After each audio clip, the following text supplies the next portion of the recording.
Today we're going to make a Chicago-style stuffed pizza. These are really popular in this part of the States. Northern Indiana, where we're at, very popular. Of course, Chicago is right down the road from us. So let's start out with, we're going to make a 12-inch stuffed pizza.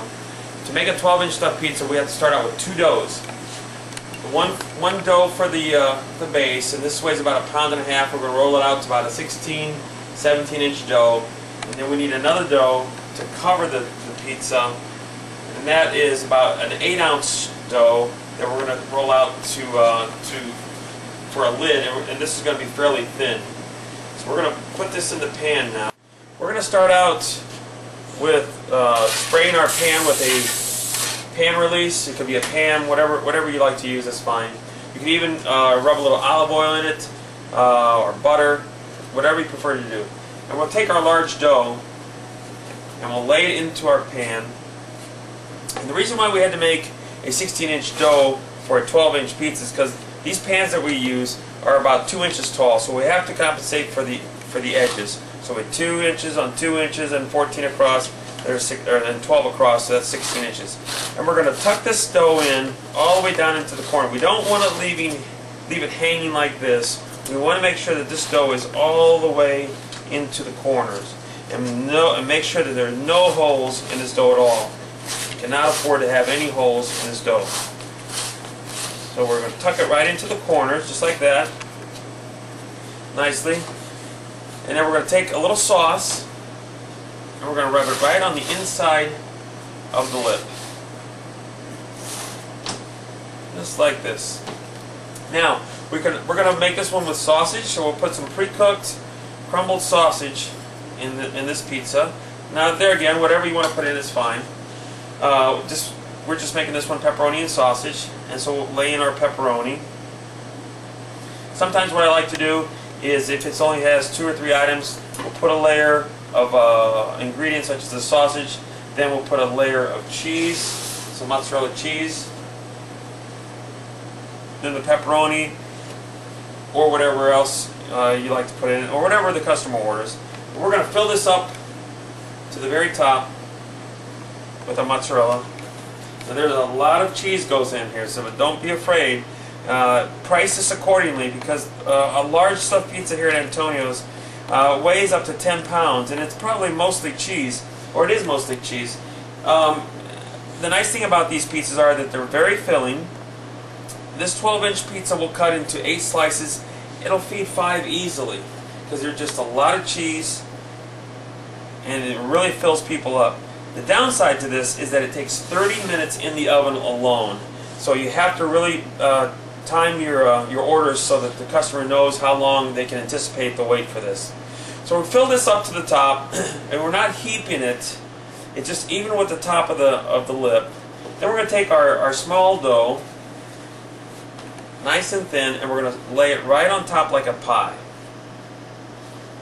Okay, at this point it doesn't matter if there's any holes in the top. We're going to pinch it like a pie all the way around the lip of the pan. Just like that. We'll tear a hole in the center for the air to escape. Okay, now we're going to take a dough cutter, a wheel, and we're going to cut right along the lip of the pan all the way around. We'll remove the excess dough. This is just like a pie. If you want to call it pizza pie, that's fantastic. We're going to get it off of the pan. And at this point, we want to make sure it's nice and flat. We don't want to pat it down. We don't want to put a lot of pressure on it, because it'll compact the cheese. And that's one of the reasons we use a pre-cooked sausage in this case. We normally don't on our pizzas. We use a raw sausage. But in this case, because sometimes it gets so compact, the raw sausage sometimes has a tendency not to cook all the way, and we want to make sure that the pork is cooked thoroughly.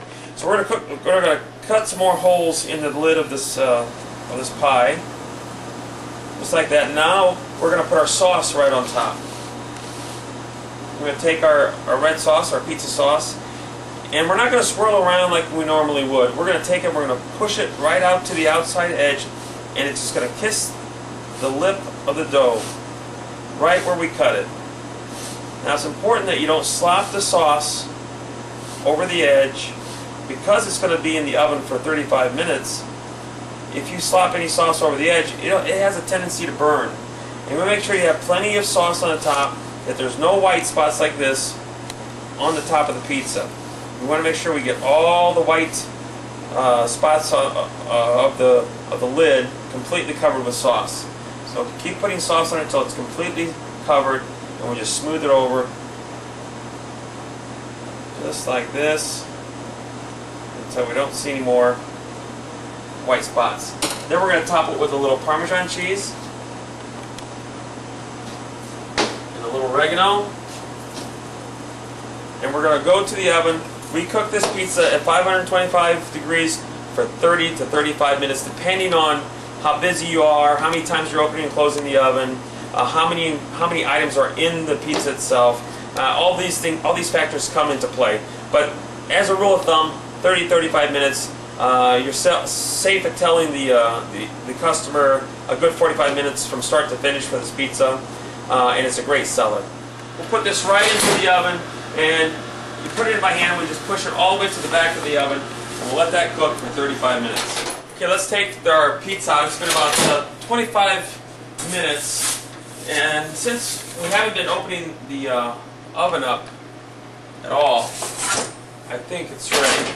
Now, there again, the more often you open up the oven, the longer it's going to take. So we're going to take this out of the pan. This is probably the hardest thing for people to get the hang of doing, is getting this big pie out of this pan. And the trick to this is to get underneath the crust, and you're going to crack it. That's fine. And get the blade of the spatula all the way underneath, and then you're going to lift and separate like cracking an egg, and just lift right out and put it right there on your board. Now see how the oil is seeping out here? And that's a good indication that all the cheese is melted. Sometimes though, when we take them out, particularly on a busy night, we'll take them out and they're not quite ready. We'll have to put them back in. So what we do is we cut it right where the crack was, and so we cut it right in half, and then we open it up and we lift up the blade. You'll see that all the cheese is melted. So we push it back together, turn it, and we cut it again, and we cut it in 8 pieces, just like that. Now this pizza is ready to be boxed or to be put on a tray to go out to the dining room. Now if we put it in a box, we cover it with foil to keep the heat in.